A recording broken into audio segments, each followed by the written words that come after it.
Chaque année, des milliers d'étudiants font toujours les mêmes erreurs, compromettant leurs résultats et même leur bien-être. Dans cette vidéo, on va voir les 7 erreurs les plus fréquentes que font les étudiants chaque année et comment les éviter. Ce sont malheureusement des erreurs qui peuvent transformer l'opportunité des études malheureusement en triste déception. Et la première erreur, c'est de ne pas apprendre à apprendre. Et oui, c'est une compétence qui est extrêmement importante. Souvent, on se lance directement dans ses études, on se lance tête baissée dans l'apprentissage de ses connaissances, mais les étudiants n'ont même pas appris à réviser correctement, qui n'ont même pas appris à avoir des techniques de mémorisation qui sont efficaces. Et donc ça, c'est une vraie erreur, tout simplement parce qu'on va perdre énormément de temps à travailler, et finalement, l'investissement et l'énergie qui est mise pour réviser va être utilisé inutilement ou même faiblement avec un faible rendement, et donc on va finir par être démotivé parce qu'on va passer beaucoup de temps à réviser alors qu'en 1 heure de travail on pourrait faire l'équivalent de 3-4 heures de travail. Donc justement, j'aimerais vous parler un petit peu quelques astuces qui vont vous permettre de réviser beaucoup plus efficacement et comment vous allez réussir à apprendre.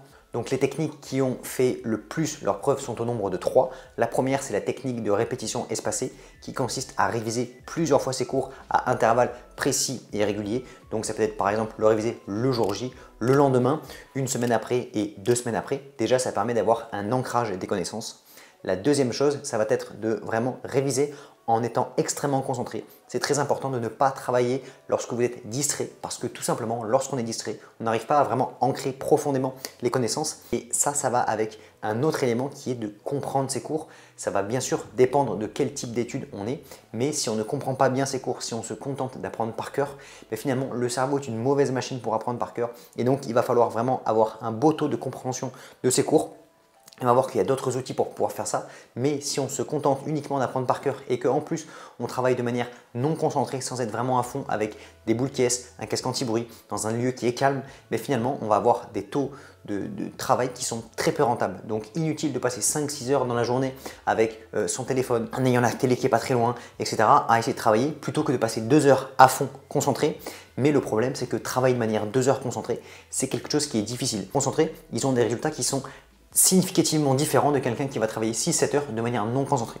Voilà, donc ça c'est important à comprendre. Et la dernière chose, c'est de s'entraîner régulièrement. C'est extrêmement important de se confronter à ce qu'on va nous demander le jour des examens, le jour des concours. Parce que en fait, si en permanence on est en train d'apprendre ses cours, mais qu'on n'est jamais en train de se tester, on va être finalement peu pertinent. Donc c'est vraiment important, si vous êtes en prépa de maths, si vous êtes en prépa d'histoire, si vous êtes en études de médecine, faites des QCM, faites des problèmes de maths, faites des choses qui sont vraiment dans lesquelles on va vous demander, faites des annales, faites des choses et comme ça vous allez pouvoir ensuite ajuster vos révisions. Et il faut vraiment avoir cette approche qui est très proactive.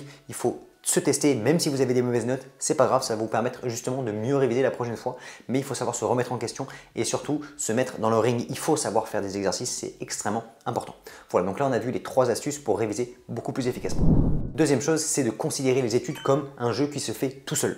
Je vois beaucoup trop d'étudiants qui malheureusement font le cavalier seul. Ils sont tout seuls dans leur truc, ils ont l'impression d'être tout seuls parce que dans leur famille, les gens vont les soutenir, mais ils ont l'impression de bosser sur leurs cours et que personne ne les comprend. Ils ne se font amis avec personne à la faculté et donc le fait de travailler tout seul dans une aventure, c'est quelque chose qui est beaucoup plus difficile. C'est difficile de surmonter les étapes parce qu'au début de l'année on est motivé et puis après rapidement on va se retrouver un petit peu seul dans cette traversée du désert, ce moment où personne ne va vous aider, on n'a pas encore les résultats, on ne sait pas, il va falloir travailler le lundi, le mercredi, le samedi, et quand il est samedi 18h, 19h que vos autres amis vous proposent d'aller boire un coup, et bien finalement si vous voulez résister, si vous voulez rester concentré, il faut que vous vous entouriez de personnes qui sont dans la même situation que vous et qui sont en train de travailler et qui sont motivées. Et vous verrez que du coup ça va changer vraiment les normes que vous avez. Et si vous restez uniquement avec des gens qui sont motivés, vous allez beaucoup plus facilement être motivé également de votre côté. Voilà, donc ça c'est extrêmement important.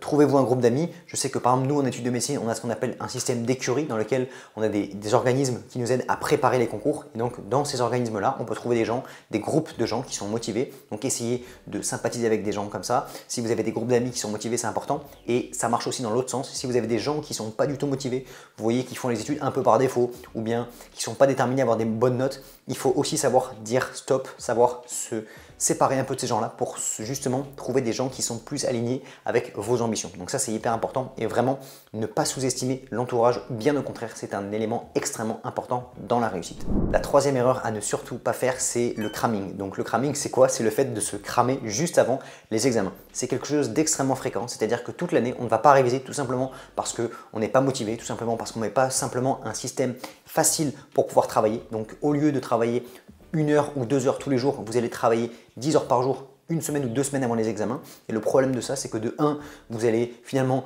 vous bousiller, non pas la santé, mais vous allez vous bousiller un petit peu mentalement parce que ça va vous épuiser de travailler autant. Et de 2, vous n'allez pas avoir des connaissances qui sont solides. Tout simplement parce que lorsqu'on bourre son crâne à simplement apprendre par cœur, parce que pour réviser juste une semaine avant les examens, on ne peut pas se permettre de faire autre chose qu'apprendre par cœur ses cours. Donc, si on passe juste son temps à apprendre par cœur sans rien comprendre à ses cours, et moi je vous le dis, c'est exactement ce que j'ai fait quand j'étais en 2e, 3e année.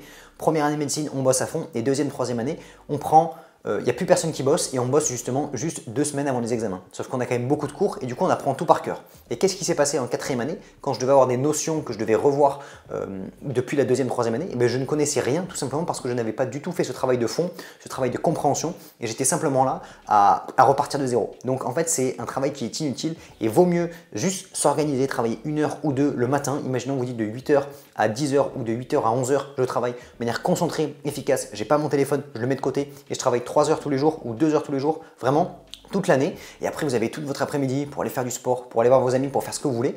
Et c'est beaucoup plus efficace que de ne pas travailler toute l'année, de faire des choses qui sont parfois, même très souvent inutiles, d'être sur les réseaux, de jouer à la play, etc., avec ça. Et ensuite, 2 semaines avant les examens, de se dire, bon, mais là, à partir de ce moment, il faut que je me mette à fond.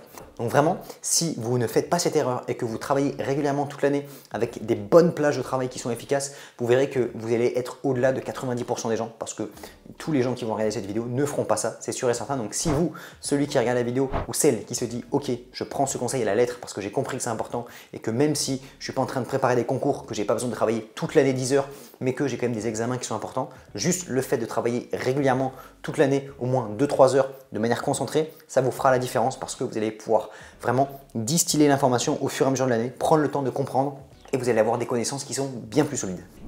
4e erreur, c'est de limiter son choix de carrière. Que vous soyez en études de médecine avec un choix spécifique de spécialité ou bien dans n'importe quel domaine, c'est important de garder l'esprit ouvert. Et moi, j'en suis entre guillemets un peu la preuve, c'est que on est dans des études et il ne faut pas simplement se cantonner à ce qu'on fait, il faut garder l'esprit ouvert, s'intéresser à d'autres choses, à d'autres projets pour pouvoir nourrir des ambitions. Demain, rien n'est dit qu'on va monter et on va faire spécialement autre chose, mais c'est vrai que des fois, on va passer 5-6 ans à faire des études et on se dit j'ai tellement investi dans ce domaine-là que entre guillemets, je ne dois m'intéresser à rien d'autre. Donc c'est important d'avoir plusieurs possibilités et même dans sa carrière, d'avoir aussi plusieurs possibilités.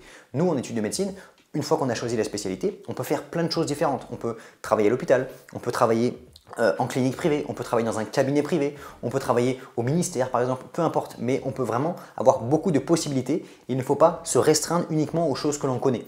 Donc c'est pas parce que vos parents par exemple sont médecins généralistes et ils travaillent dans un cabinet que votre seule possibilité c'est d'être médecin généraliste et de travailler dans le même cabinet. Vous pouvez être médecin généraliste et faire totalement autre chose, vous pouvez prendre une autre spécialité, vous pouvez faire ce que vous voulez. Donc c'est important de comprendre qu'il y a plein de possibilités, il ne faut pas se sentir bloqué et voilà, il ne faut pas se fermer les portes. Et garder l'esprit ouvert, je trouve que c'est important et c'est aussi motivant parce que moi c'est vraiment un des éléments les plus importants pour moi, c'est la liberté de se dire je fais un peu ce que j'ai envie et le but c'est pas de dire je fais ce que je veux, je fais n'importe quoi, non, c'est de se dire en fait il y a toujours une personne qui exerce le métier comme ce que moi j'aimerais le faire. Et donc en fait voilà, il faut pas moi par exemple il y a des fois où je sais pas à l'hôpital il y a des choses qui me plaisent pas et donc c'est pas parce que c'est comme ça à l'hôpital que ce n'est pas différent ailleurs. Voilà, donc il faut comprendre que exercer son métier ou bien même d'autres métiers. Il y a plein de possibilités de le faire et donc il ne faut pas se contenter à un seul choix de carrière. 5e erreur que les étudiants font chaque année, c'est de gaspiller son temps libre. On a évidemment quand on est étudiant pas mal de temps libre, ça dépend des études et ça dépend des années d'études. Nous, en médecine, effectivement, la première année, elle est assez difficile, donc il y a pas mal d'investissements. Et après, 4e, 5e, 6e année, ce sont des années qui sont également assez difficiles et qui demandent de l'investissement. Mais dans tous les cas, par exemple, 2e, 3e année, ou bien, je ne sais pas, en études de droit ou dans d'autres études, on a toujours du temps libre.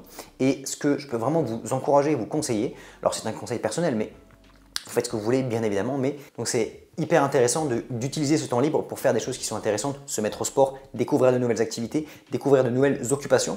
Et voilà, moi j'ai pas hésité durant ma deuxième, troisième année à découvrir plein de choses. J'ai pas mal expérimenté. Bien sûr, des choses qu'on va essayer et qu'on va pas continuer à faire. Par exemple, en deuxième année, je m'intéressais au fait de mixer, donc j'avais acheté une table de DJ. Je m'étais mis aussi à la photographie. J'avais testé la pêche, voilà, j'ai testé plein de compétences, plein d'activités différentes et puis ça me permet de découvrir et de savoir. Donc voilà, n'hésitez pas un petit peu à expérimenter, n'ayez pas peur. Et en fait, c'est comme ça qu'on se construit aussi, de construire de nouvelles compétences, monter une chaîne YouTube, faire ce qu'on veut. Et voilà, et ça c'est important d'essayer d'utiliser son temps libre à bon escient parce que c'est comme ça qu'on devient un peu des étudiants unique entre guillemets. Nous, en études de médecine, on n'est pas toujours poussé à avoir des profils qui sont particuliers parce que voilà, juste on fait nos études, on choisit une spécialité, on apprend la spécialité et on la pratique. Et en soi, qu'on sache jouer de la trompette ou pas, ça ne va pas changer grand chose à notre carrière. Par contre, dans d'autres types d'études, que ce soit études de commerce, études d'ingénieur, peu importe, le fait d'avoir des profils qui sont plus particuliers en ayant développé des compétences qu'on ne nous apprend pas à l'école, ben, ça aussi, ça va avoir de l'impact, que ce soit pour vous, parce qu'en tant que personne, vous vous développez, mais également ça peut intéresser des employeurs, peu importe. Voilà, donc je peux vous encourager un maximum à utiliser votre temps libre. Et moi, j'avais un carnet personnellement où j'avais marqué toutes les activités qui me donnaient envie. Alors, je ne les ai pas toutes essayées, mais je m'étais fait une liste d'activités qui me donnent envie et j'essayais.